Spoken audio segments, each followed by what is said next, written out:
Welcome back to BCN news. Kadapa జిల్లా చింతకొమ్మదిన్నె మండలంలోని ఇప్పపెంట పంచాయతీ పరిధిలోని బొగ్గవంక జలాశయం నిండడంతో కమలాపురం ఎమ్మెల్యే పొత్త కృష్ణ చైతన్యరెడ్డి గేట్లను ఎత్తి ప్రాజెక్టు కింద ఉన్న కుడి ఎడమ కాలువలకు నీటిని విడుదల చేశారు. గత 2 రోజులుగా కురుస్తున్న వర్షాలకు కొండ ప్రాంతం నుండి అధికంగా నీరు వస్తుండటంతో ఇరిగేషన్ అధికారులు ఎప్పటికప్పుడు ప్రాజెక్టును పరిశీలిస్తూ ఒక గేటు ద్వారా 650 క్యూసెక్కుల నీటిని విడుదల చేశారు. కుడి ఎడమ కాలువల ద్వారా చెరువులకు ఎమ్మెల్యే మెయిన్ గేటు ఎత్తి నీటిని విడుదల చేశారు.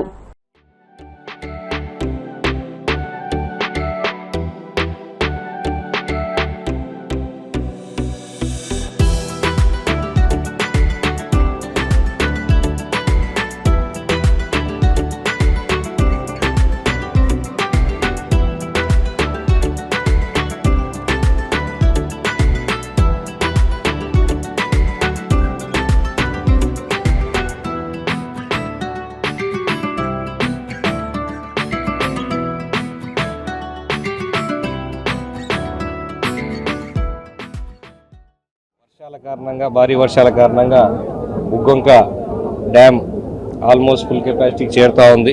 ఈ గేట్లు ఎత్తడం జరుగుతూ ఉంది. చాలా రోజుల తర్వాత నీళ్లు లాస్ట్ ఇయర్ కూడా కెనాల్ ద్వారా రైట్ కెనాల్ లెఫ్ట్ కెనాల్ ద్వారా చెరువులకు పంపించాం, కానీ ఈసారి మెయిన్ కెనాల్ ద్వారా కూడా నీళ్లు వదలడం జరిగింది.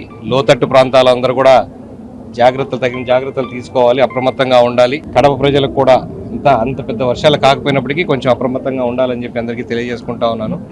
ఈసారి వర్షాల కారణంగా కూటమి ప్రభుత్వం వచ్చినప్పటి నుంచి నీటి కొరత ఎక్కడా లేకుండా పూర్తిగా కూడా జాగ్రత్తలు తీసుకుంటా వచ్చాం. పోయినసారి కూడా రెడ్డి చెరువుకి, చెల్లోపల్లి చెరువుకి, ఇప్పెంట చెరువుకి, అన్నిటికీ సీకేదిన్న చెరువుకి కూడా పూర్తిగా పోయినప్పటికీ పోయిన సంవత్సరం చాలా వరకు వదిలాం. ఈసారి సీకేదిన్న చెరువు కూడా నింపడానికి అవకాశం ఉంది. ఎక్కడ ఏ అవకాశం ఉన్నా కూడా, అంటే మీకు ఇంతకుముందు చెప్పినట్టు విధంగా కూటమి ప్రభుత్వం వచ్చిన తర్వాత ఎలా వాడుకోవాలి మేనేజ్మెంట్ అనే దాని మీద ధ్యానం చేసుకుంటూ, ఏవైతే గండికోట నీళ్లు మిగతా అన్ని చెరువులు కాన్స్టిట్యున్సీలో ఉన్న, మా కాన్స్టిట్యున్సీలో కమలాపురం కాన్స్టిట్యున్సీలో ఉన్న అన్ని చెరువులు ఎలా నింపుతా ఉన్నాము, ఎక్కడ రాని చోటికి కూడా ఎక్కడైనా గండి పెట్టి వాటర్ తీసుకోవడం జరుగుతూ ఉందో కమలాపురం, కొప్పోలి, గోటూరు చెరువులు, చరిప్రాల చెరువులు, అన్ని చెరువులు ఆల్మోస్ట్ నింపడం జరుగుతూ ఉంది.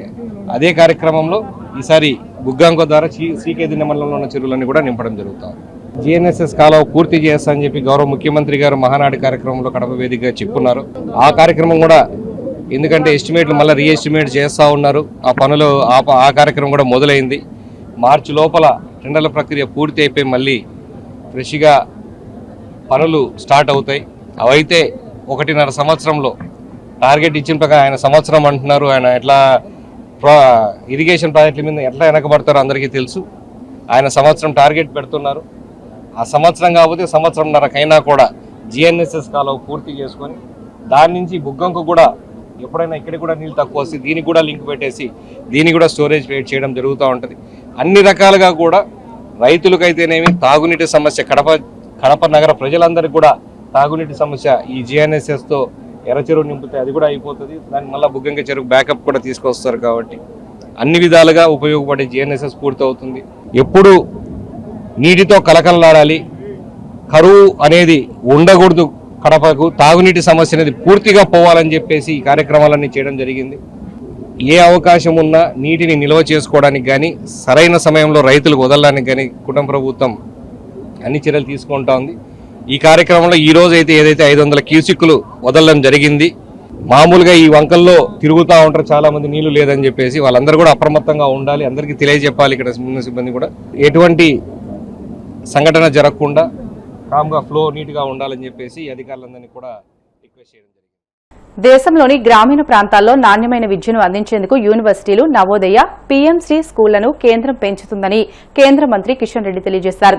హైదరాబాద్ కింగ్ కోటిలోని భారతీయ విద్యాభవన్లో జరిగిన 17వ రోజ్గార్ మేళాలో అభ్యర్థులకు ఆయన నియామక పత్రాలు అందజేశారు. ఈ సందర్భంగా ఆయన మాట్లాడుతూ యువతను ప్రోత్సహించేందుకు మోదీ ప్రభుత్వం అన్ని రకాల ప్రయత్నాలు చేస్తుందని తెలియజేశారు. సైన్స్ అండ్ టెక్నాలజీ కోర్సులను మాతృభాషలో అందించేలా ఎన్ఐపీలో మార్పులు చేశామని చెప్పారు. 2047 నాటికి అభివృద్ది చెందిన దేశంగా భారత్ను తీర్చిదిద్దాలనే ప్రధాని లక్ష్యాన్ని చేరుకోవడంలో యువశక్తి పాత్ర కీలకమని పేర్కొన్నారు. ఇది గవర్నమెంట్ సెక్టార్, కానీ ఈరోజు మోడీ గారి నాయకత్వంలో అద్భుతంగా ప్రైవేట్ సెక్టార్లో అది మ్యానుఫ్యాక్చరింగ్ సెక్టార్లో కానీ, ఐటీ సెక్టార్లో కానీ, సర్వీస్ సెక్టార్లో కానీ చాలా పెద్ద ఎత్తున కోట్లాది మందికి ఉద్యోగ అవకాశాలు లభిస్తూ ఉన్నాయి. టాలెంట్ ఉండి తనకు తాను టాలెంట్ నిరూపించుకుంటే ఈరోజు ఉద్యోగాలకు కొదవలేదు. మనకందరికీ తెలుసు, మన దేశానికి స్వాతంత్రం వచ్చి 79 సంవత్సరాలు కావస్తుంది. 2047లో 100 సంవత్సరాల స్వాతంత్ర పండుగ ఉత్సవాలు మనం జరుపుకోబోతున్నాం. 2047లో ఆ 2047 వరకు దేశం ఒక డెవలప్డ్ కంట్రీగా, అభివృద్ధి చెందిన దేశంగా, వికసిత్ భారత్గా మనము అవతరించాలనేటువంటిదే ప్రధానమంత్రి గారి యొక్క స్వప్నం. మీరందరూ కూడా ఈరోజు ఉద్యోగాల్లో చేరుతా ఉన్నారు.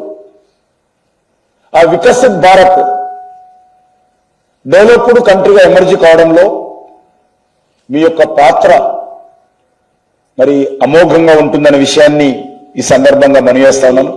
చేపట్టినటువంటి కార్యక్రమం ఏదైతున్నదో మీకు జస్ట్ జాబ్ ఆపర్చునిటీ కాదు, ఒక ఉద్యోగాలు కల్పించేటువంటి ఈవెంట్ మాత్రమే కాదు, రేపటి దేశ భవిష్యత్తుకు, దేశ అభివృద్ధికి, యూత్కు భాగస్వాములు చేసేటువంటి కార్యక్రమం ఇది. మీరు నాకు ఉద్యోగం వచ్చింది అనే ఫీల్ కాకూడదు. నేను దేశ అభివృద్ధికి భాగస్వాములు అవుతాను, ఈ రోజు నుంచి దేశాన్ని డెవలప్డ్ కంట్రీగా ఎమర్జీ చేస్తాను అనేటువంటి ఒక ప్లెడ్జ్ ఈ రోజు నుంచి మనం తీసుకోవాల్సినటువంటి అవసరం ఉంది. 2047లో డెవలప్డ్ కంట్రీగా ఎమర్జీ కావడం కోసం దిస్ ఈజ్ ఎ టైం. ఇది సహీ సమయ హై.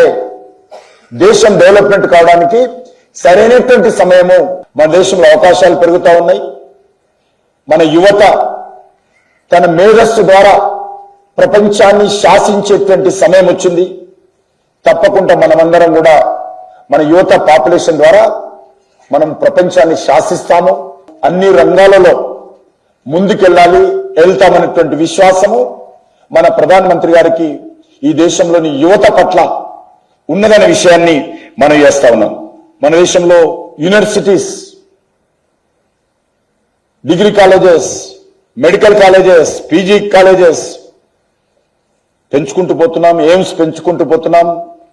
సైన్స్ అండ్ టెక్నాలజీ కోర్సులు మాతృభాషలో అందించే విధంగా న్యూ విద్యా విధానం, న్యూ ఎడ్యుకేషన్ పాలసీ తీసుకొచ్చాం. మనం పెద్ద ఎత్తున మేక్ ఇన్ ఇండియా కాన్సెప్ట్ తో ఇన్నోవేషన్ లో పెట్టుబడులు పెంచాం.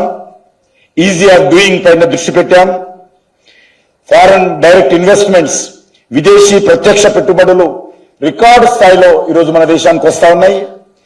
మేక్ ఇన్ ఇండియా కారణంగా డిఫెన్స్ ప్రొడక్ట్స్ మనము గతంలో ఇంపోర్ట్ చేసుకున్న వాళ్ళము ఈరోజు మన దేశంలో తయారు చేసి డిఫెన్స్ ఎక్స్పోర్ట్స్ మోడీ గారి నాయకత్వంలో ప్రపంచ దేశాలకు మనం ఎక్స్పోర్ట్ చేస్తా ఉన్నాం. మీకు ప్రభుత్వం ఏ స్థాయి ఉద్యోగమైనా కదా, గవర్నమెంట్ ఆఫ్ ఇండియాలో ఉద్యోగ అవకాశాలు వచ్చాయి. దీన్ని మనము ఒక ఎంప్లాయ్మెంట్ గా చూడకుండా ఒక రెస్పాన్సిబిలిటీగా మీరందరూ చూడాలి, ఆపర్చునిటీగా చూడాలి. దాంట్లోనే మీరు మంచి అదేవిధంగా ఒక డెడికేషన్ కనిపించాలని చెప్పి సందర్భంగా కోరుకుంటున్నాను. హైదరాబాద్ చాదర్ఘాట్ లో మరోసారి కాల్పులు కలకలం రేపాయి. Hyderabad south east DCP Chaitanya CP కార్యాలయంలో మీటింగ్ కు వెళ్లి తిరిగి తన కార్యాలయానికి వెళ్తున్న క్రమంలో చాదర్ఘాట్ వద్ద సెల్ ఫోన్ చోరీ చేసి పారిపోతున్న 2 దొంగలను గుర్తించారు. స్వయంగా వారిని పట్టుకునేందుకు డీసీపీ చైతన్య ప్రయత్నించగా ఓ దొంగ దాడికి దిగాడు. ఈ క్రమంలో డీసీపీ గన్మ్యాన్ కింద పడ్డారు. వెంటనే డీసీపీ చైతన్య గన్మ్యాన్ వెపన్ తీసుకుని దొంగలపై 3 రౌండ్లు కాల్పులు జరిపారు. కాల్పుల్లో ఒమర్ అనే దొంగకు చేయి, పొట్ట భాగంలో గాయాలు అయ్యాయి. తప్పించుకునే క్రమంలో నిందితుడు భవనంపై నుంచి విక్టరీ మైదానంలోకి దూకాడు. తీవ్ర గాయాలతో కింద పడిపోయిన దొంగను పోలీసులు పట్టుకుని బంజారా హిల్స్ లోని ఆసుపత్రికి తరలించి చికిత్స అందిస్తున్నారు. ఘటనా స్థలిని సౌత్ సెంట్రల్ జోన్ డీసీపీలు స్నేహ మెహ్రా, శిల్పావళి పరిశీలించారు. తెలుగు చలనచిత్ర పరిశ్రమలో పనిచేసే వేలాది మంది కార్మికుల వేతనాలు, పని పరిస్థితులు, భద్రత వంటి అపరిష్కృత సమస్యల పరిష్కారం దిశగా తెలంగాణ ప్రభుత్వం కీలక అడుగు వేసింది. ఈ అంశాలపై చర్చించి ప్రభుత్వానికి సమగ్ర నివేదిక అందించడానికి నియమించిన ప్రత్యేక కమిటీ తొలి సమావేశం కార్మిక శాఖ కమిషనర్ కార్యాలయంలో జరిగింది. కార్మిక శాఖ కమిషనర్ దానా కిషోర్ అధ్యక్షతన ఈ సమావేశం జరిగింది. ఈ కమిటీలో సినీ పరిశ్రమలోని కీలక ప్రముఖులు, కార్మిక సంఘాల ప్రతినిధులు సభ్యులుగా ఉన్నారు. హాజరైన వారిలో కార్మిక శాఖ కమిషనర్ దానా కిషోర్, కార్మిక శాఖ additional commissioner Gangadhar, FDC chairman and ప్రముఖ నిర్మాత దిల్ రాజు, నిర్మాత Yarlagadda Supriya, Telugu film chamber secretary Damodar Prasad, Telugu film federation అధ్యక్షుడు అనిల్ కుమార్ వల్లభనేని, తెలుగు ఫిల్మ్ ఫెడరేషన్ కార్యదర్శి అమ్మిరాజు కనుమిల్లి ఉన్నారు. ఈ సమావేశంలో సినీ కార్మికుల సమస్యలపై ప్రధానంగా చర్చించారు. వార్తలు ముగించే ముందు ముఖ్యాంశాలు మరొకసారి. పాలకొల్లు 10వ వార్డులో 1.50 కోట్లతో నిర్మించనున్న ప్రధాన రహదారి పనులకు శంకుస్థాపన చేసిన మంత్రి నిమ్మల, కూటమి పాలనలో అభివృద్ధి, సంక్షేమం ఏకకాలంలో జరుగుతున్నాయని వెల్లడి. కర్నూలు బస్సు ప్రమాదంపై మంత్రులు అనిత, రాంప్రసాద్ రెడ్డి మీడియా సమావేశం. మృతులకు 5 లక్షలు, క్షతగాతులకు 2 లక్షలు నష్టపరిహారం ప్రకటన.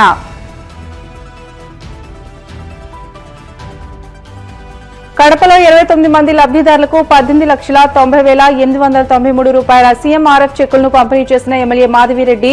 ప్రజారోగ్య పరిరక్షణే కూటమి ప్రభుత్వ తొలి ప్రాధాన్యమని స్పష్టీకరణ.